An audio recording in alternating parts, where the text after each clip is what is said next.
오늘 또 그대의 최고의 날입니다. 임은미 선교사 묵상입니다. 2020년 11월 3일 화요일 최고의 날. 하나님은 우리의 의견을 존중해 주십니다. 열왕기상 22장. 어제는 케냐 영주권 수속 밟는 일로 이민국에 갔다. 아침 일찌감치 떠났음에도 불구하고 도착하니 벌써 줄이 한참 길다. 코로나라고 사회적 거리두기 땀시 이민국 안에 사무실에는 아예 들어가지도 못하고 의자도 없는 이민국 빌딩 앞 마당에서 2시간을 기다렸다. 남편이 사실 몸이 안 좋아서리 다른 날 갈까 했으나 스케줄 잡히는 것이 쉽지 않은지라 일단 예약된 날짜인 어제 갔는데 나도 피곤한 기다림이었지만 아픈 몸을 이끌고 나 때문에 와준 남편에게 계속 미안한 마음. 다시 올까? 하다가 중보기도방에 기도를 올렸다. 너무 시간이 걸리니 기도 좀 부탁한다고. 기도 부탁한 지 10분이 지났나? 내 이름이 불리워졌고 뭐 하나 부족하다고 다시 해오라고 했는데 그 일이 차라리 더 전화위복이 되어서 인터뷰도 안 하고 막바로 승인이 나는 케이스가 되었다. 이야기하기에는 좀 복잡하다. 하여튼 어제 기도 부탁한 뒤로 일사천리로 일이 진행되어서리 영주권에 지문 찍는 그 날짜 예약까지 받게 되었다. 그리고 내 여권에는 앞으로 비자가 필요 없다는 승인이 찍혔다. 보통 선교사들은 work permit이라는 허가증이 있어야 하는데 나는 그런 것이 다 필요 없어졌다. 선교사들을 혹시 이 땅에서 다 쫓아내는 일이 생겨도 나는 안 쫓겨나는 신분을 갖게 되었다. 내 아들 킴도 어제 이민국에 같이 갔는데 2시간 기다리면서 아들한테 한 나라의 시민권 받기가 이렇게 힘이 들고 까다로운데 우리는 하늘나라 시민권 너무 쉽게 받는 거 아니니? 우리는 정말 감사하면서 살아야 해. 그 말에 킴도 완전 동의. 어제 내 영주권 받게 해달라고 기도해 주신 모든 분들께 감사드린다. 요즘 케냐는 외국인들에게 영주권 주는 것 엄청 까다로워졌고 신청비도 많이 오른 것으로 알고 있다. 신청비가 있어도 영주권을 안 준다는 말이 있을 정도로 요즘은 외국인들에게 영주권을 안 내어준다고 한다. 이 영주권을 내가 어떻게 이렇게 쉽게 받게 될 수 있는가 하는 간증은 우리 남편이 영주권 받을 때 일로 거슬러 올라간다. 내 묵상을 20년 넘게 읽은 분들은 이 스토리를 기억하고 있을 것이다. 짧게 다시 간증하자면 우울증과 자살 충동으로 힘들어하던 어떤 인도 청년을 남편이 계속 돌봐주고 상담해주고 시간같이 보내주고 그래서 그 청년이 온전하고 건강한 정신으로 돌아오고 우울증 사라지고 자살하려는 것 다 막아지고 그런 일이 있었는데 그 아들이 그렇게 변한 것이 너무 고마워서 그 청년 엄마가 우리 남편에게 당신은 케냐에 있으면서 무엇이 가장 필요한지요? 라는 질문을 했고 그때 남편은 케냐에 계속 사역하려면 영주권이 필요하군요. 라고 했는데 그 말을 할 때 남편은 그 인도 청년의 어머니가 대통령 측근인 것을 몰랐고 정부에서 일하는 분이라는 것을 몰랐다는 것. 그 말을 듣고 그 인도 청년의 어머니가 막바로 남편 영주권 신청을 해주었고 그때 들어가는 돈이 1만 불이었는데 그 1만 불을 어느 권사님이 영주권 수속 들어가자 말자 남편에게 헌금을 해주셔서 10년 전인가 남편이 영주권을 받게 되었다는 것. 그리고 난 다음 내가 남편의 아내로서 영주권 수속을 밟게 되는 것이기에 추가로 들어가는 수속비 없이 막바로 이렇게 허락이 났다는 것. 우리는 케냐에서 굵직굵직한 간증이 정말로 많이 있는데 이 영주권 갖게 된 것이 그러한 간증 중 하나라고 하겠다. 모든 것은 주께 영광, 영광, 영광. 열왕기상 22장 22절. 여호와께서 그에게 이르시되 어떻게 하겠느냐? 이르되 내가 나가서 거짓말하는 영이 되어 그의 모든 선지자들의 입에 있겠나이다. 여호와께서 이르시되 너는 꾀겠고 또 이루리라. 나가서 그리하라 하셨은즉. By what means, the Lord asked, I will go out and be a lying spirit in the mouth of all his prophets, he said. You will succeed in enticing him, said the Lord. Go and do it. 오늘 묵상 말씀에는 아합을 어떻게 하면 죽이겠는가 하는 것이 하나님이 하신 질문이었고 그에 따라 하늘나라에 하나님 옆에 서 있던 하늘의 만군이 하나님과 대화를 하는 내용이다.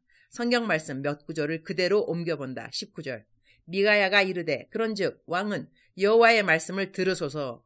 내가 보니 여호와께서 그의 보좌에 앉으셨고 하늘의 만군이 그의 좌우편에 모시고 서 있는데 20절 여호와께서 말씀하시기를 누가 아합을 꾀어 그를 길르앗 라못에 올라가서 죽게 할꼬 하시니 하나는 이렇게 하겠다 하고 또 하나는 저렇게 하겠다 하였는데 21절 한 영이 나와 여호와 앞에 서서 말하되 내가 그를 꾀겠나이다. 22절 여호와께서 그에게 이르시되 어떻게 하겠느냐 이르되 내가 나가서 거짓말하는 영이 되어 그의 모든 선지자들의 입에 있겠나이다. 여호와께서 이르시되 너는 꾀겠고 또 이루리라. 나가서 그리하라 하셨은즉. 하나님과 하늘의 만군이 서로 대화를 한다는 것이 참 신기하지 않은가? 하나님은 이럴 때 대화를 안 하고 그냥 명령하셨어도 된다. 아합을 죽이라 이렇게 말이다. 아니면 그냥 하늘에서 벼락을 내려서 아합이 죽게 만들 수도 있는 분이시다. 하나님이시니까 말이다. 마음대로 무엇을 하셔도 누가 뭐라고 하겠는가. 그런데 하나님은 하늘의 만군의 의견을 물어보신다. 대화를 하시는 것이다. 만약에 오늘 아침에 대통령이 나에게 전화를 해서 내가 이러이러한 계획이 있는데 유니스 선교사 어떻게 생각하시는지요? 의견을 좀 들려주세요. 이렇게 말한다면 나 기분이 어떨까? 그래서 황공이 무지로소이다. 이렇게 말하지 않을까? 한 나라의 대통령이 나에게 친히 전화를 해서 어떤 일에 내 의견을 묻는다 해도 황공해 한다면 하나님이 우리에게 어떻게 생각하니? 이렇게 물을 때 우리들의 마음이 어때야 할까? 너무너무 기쁘고 황송하고 반가울 것 같다. 그러니 하나님은 우리들에게 일방적인 명령을 내리고 우리는 순종을 해야 하는 그런 차원으로 우리가 창조된 것이 아니라는 것을 우리는 아는 것이 중요하다고 하겠다. 하나님은 우리와 대화하고 싶어 하신다. 우리들의 생각을 존중히 여겨주신다. 그러니 하나님은 기도를 대화의 도구로 만들어 놓으셨다고 나는 믿는다.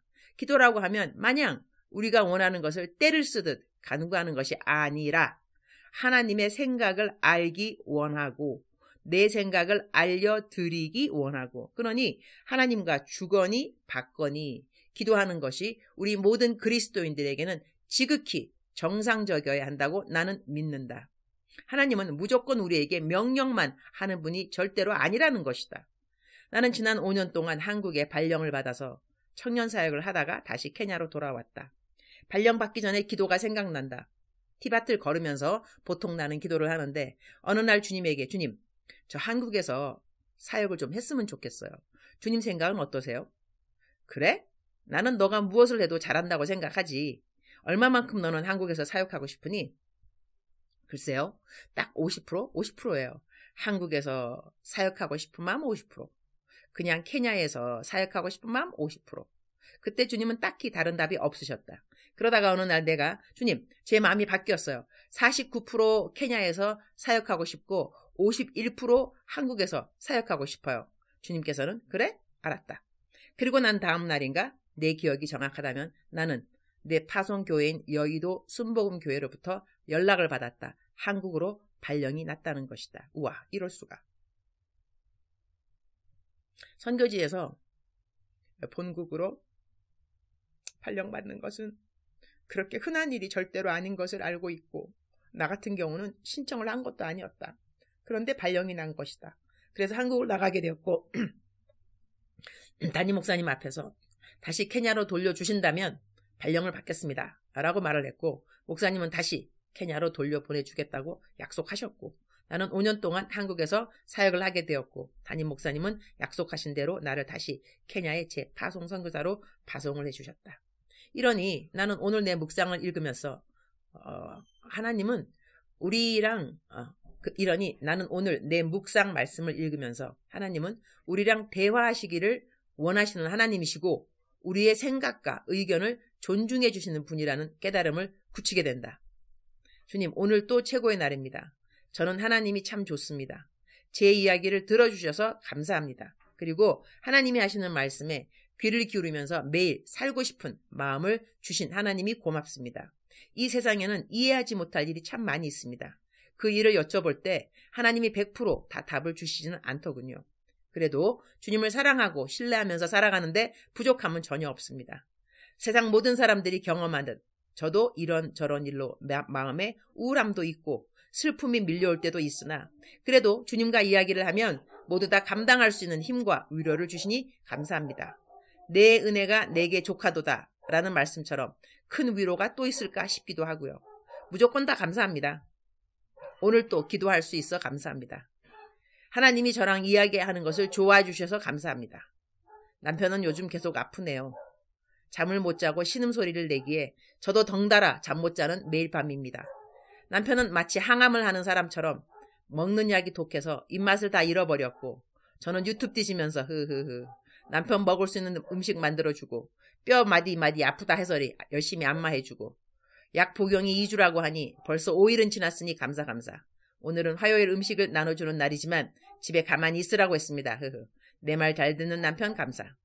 어제는 내 신용카드 2개 다 한도가 모두 차서리 오늘 줄 옥수수 가루 사러 갔다가 못 살 뻔했는데 슈퍼마켓에서 내가 내일 카드 사용이 가능하니 외상으로 달라고 했는데 외상으로 준 것을 감사. 케냐에서 외상으로 물건을 산다는 건 간증이죠. 오늘 또 4,000명이 넘게 올 모든 사람들을 지난주와 같이 신실하게 필요한 양식으로 공급해 주시는 하나님께 감사.